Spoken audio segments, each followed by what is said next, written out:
Hello po, isang magandang araw po sa inyo. Happy Sunday sa lahat. Alam kong, nasa simbahan mostly sa atin 'no, and, celebrating Catholic masses today. And may all the blessing of the Father be with you, and may all, the blessing of the universe be with you. Sa pamagitan din po ng mahal na Ama, mahal na Anak, at mahal na Espiritu Santo, nawa'y sumasa inyo po kung ano man po ang hinihiling niyo. Okay, dahil Linggo ngayon, ang pag-uusapan natin dito is masaklapa 'no, and, eto yung tinatawag natin na yung the art of praying. Alam ko naman na boses sa atin nasa simbahan.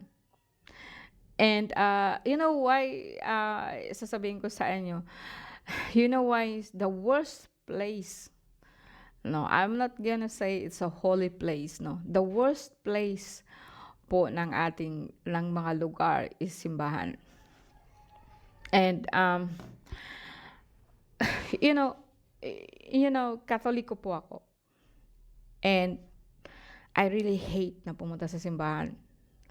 And I know marami kayong magsabi sa akin, "Yeah, maybe si Ate Mel is, antichrist," 'no. You know what? Kasi, if actually kung magkaroon lang kayo ng mabubukas yung inyong isipan, from the time na isinilang kayo, nagkaroon kayo ng isip, yung sinasabi natin, yung buong buhay, araw na binibigay sa atin ng Diyos Ama. And, and if you really believe that you are children of God, and that you are God, no, sabihin na lang po natin na anak tayo ng Diyos Ama, kasi yun ang paniniwala po natin, di ba? We are all children of God. And siya yung ama natin. Di ba yun ang turo sa atin?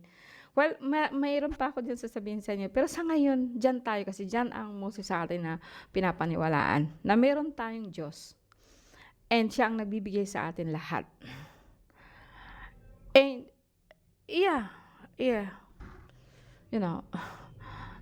But then, you look at the world. Look at the TV, no? Tingnan ninyo ang mundo natin. Tingnan ninyo, yung bagang kumbaga sa akin, lakas loob ninyong tingnan ang totoo. Kasi wala po akong nakikita niyan na pagbabago. Kundi lahat po ng ating mga kababayan is naghihirap. And masasabi, they are very good people. Like, nagsisimba sila araw-araw. Like, sabihin po natin na nagro-rosaryo, nagdadasal, And, mayroon bang pagbabago? No. Marami akong pasyente dito na pag sabihin po natin may problema sa utak o sabihin natin psychotic, may rosaryo yan. Rosaryo araw-araw. Bakit lalo silang nahihirapan? Siguro sa inyo dyan, I know some of you, kasi alam ko po, bawat video ko actually is like, nakakatama ako ng tao. Nakakatama ako ng yung bagang belief system natin na hindi totoo. If you actually believe that Christ, Jesus, you say, Jesus Christ, and Jesus, and God the Father, God the Mother, they all saying, is within us. Within us. Within us. You know why? Sasabihin ko sa iyo, bakit lagi kong sinasabi na pinoprogram tayo? No. Dahil ang sinasamba natin, when you go to church, when you have problem, ina-advisean tayo na magdasal. No. Yung kumbaga yung nakikita ko na si Jesucristo mismo, nakikita ko nasa daan, no, pag nakikita ko yung cross niya, is grabe yung dugo na nakikita niya ko dito. Lahat yan presko talaga pong alive pag nakikita ko. Why? No, why? Bakit? Kasi when you go to church, actually, the mind is very powerful. The mind is very strong. And actually, when I say mind, that is our spirit. That is your spirit. And God is spirit. He is not physical. He is spiritual. He is spirit. No? Your mind actually and mind, God is one. Actually, kaya laging sinasabi, alam niya ang iniisip mo before you ask. Hindi mo na kailangang pumunta sa simbahan para lang po ihingi lahat ng kailangan mo. Lahat ng problema mo.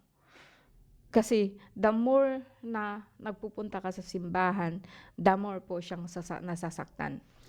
And when I say that, literally po siya nasasaktan. Kasi pinapako mo siya sa cross dahil sa lahat ng mga kasalanan mo. Alam mo kung anong kasalanan mo? Alam mo kung anong kasalanan natin? Is yung hindi ka naniniwala sa kakayahan mo na binigay niya. You don't actually need, no. Actually, the church is good. That's where we are. That's the system. Actually, kung siguro lahat katulad ko, wala na itong mundo natin. Tunaw na. No, kasi makikita ko kung gaano natin sinasaktan ang ating Diyos Ama every time po na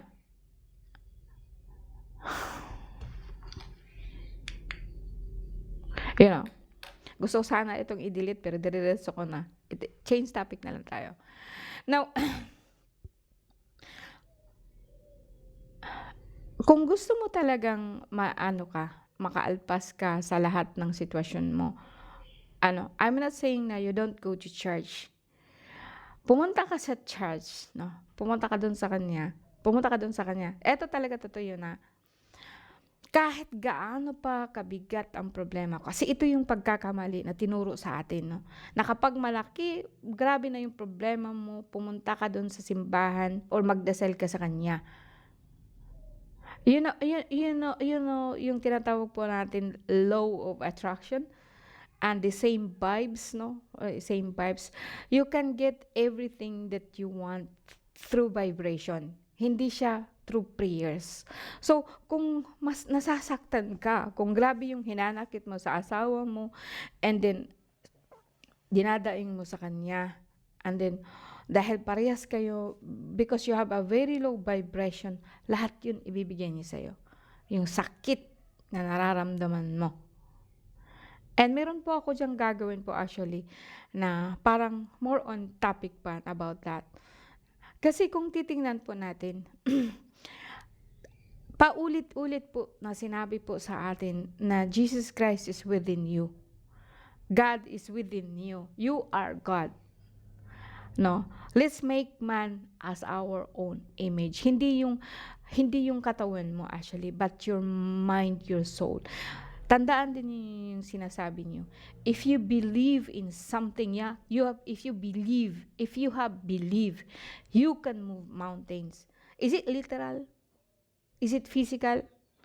Ibig sabihin ba niyan, no, kung maniniwala ka na gusto mo yung bundok dito siya banda para ngaya pagsikat ng araw, pagsikat ng sa hapon or something, pag masyado, hindi ka masyadong nasisikatan sa araw. O kung gusto mo ng, halimbawa, yung bahay mo nakaharap sa bundok, gusto mo makakita ng ilagay mo siya doon sa baba, din doon ka sa tanas, para tanaw mo siya lahat. Is it?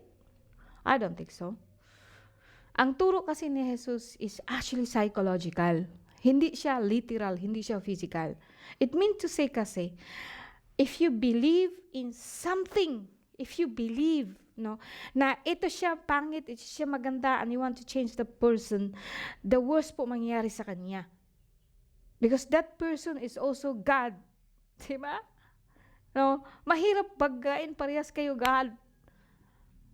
The only way to perceive or the only way na mapabago mo yung tao is yung perception mo sa kanya. And hindi dinasal mo pa. Diba? Diba? Actually, sinaktan ka ng asawa mo emotionally. Like, meron siyang iba. Saan ka ba pupunta? Di ba punta ka doon sa Diyos nga, Diyos ko, bakit ganitong ginagawa ng asawa ko? Yeah. Do you think na ano ang ibibigay niya? Because God actually is subconscious. Ibinigay ko na sa iyo yung sekreto. God actually is subconscious. That is 3% part of you, and part of you is God, mas malaki ang God sa'yo. Kaya huwag kang pumunta dun sa, sa Kanya. Huwag kang mag-isip kasi anyway, you don't have to go to church just to connect with Him. Kasi ikaw at saka siya, isa lang. Right and left, pinag-isa. Di ba? Di ba? Oh. And you know why? This is why I said mind is so powerful because God actually is mind. And iyan ang pinakasikreto actually ng ating universe. And why I say I will repeatedly saying I'm not hating the system. I'm not hating where I come. Hindi ko yan kinamumuhian. That is where I come from. But, hindi nila sinasabi lahat ng totoo. Kasi kung sinasabi nila lahat ng totoo tungkol sa'yo, din hindi mo na sila kailangan. Di ba? And the advertising now sa government, pag nanonood tayo mas-masa, nilalaro lang tayo ng ating gobyerno, no, na bankrupt dito, bankrupt diyan. You know that our system you are paying so much. Burger na binili mo, magkano binabayaran mo? Magkano binabayaran nila? Why Filipinos are struggling when actually we are so rich? Ang laki po ng binabayaran nating tax. 'Di ba? 12%. Just imagine that. No? Meron kang quarterly. Quarterly, 4 times ka magbabayad ng tax kung meron kang small business. May mga tauhan ka, nagbabayad din sila ng tax. And you know why? Why do you think they want you to think that we are poor and they're blaming us na ang lahat ng accumulation, ito pa yun lahat ng accumulation ng government actually is from us. Kumikita sila ng milyon-milyon. Saan yun? Collectible taxes yun galing sa atin. Piso mo, kayamanan nila. Di ba? Pero anong ginagawa natin? We are yung parang magre-rebuild ka, mag-activist ka, it's nonsense, magagalit ka, it cannot help you because that's what they want. They want us to be separated. Pero kung magkaisa po tayo lahat, we can make millions. Di pa ba? Tuturuan ko kayo kung paano. And hopefully po, hindi aalisin ng government itong video natin. Thank you very much for watching. Bye-bye po. Bye.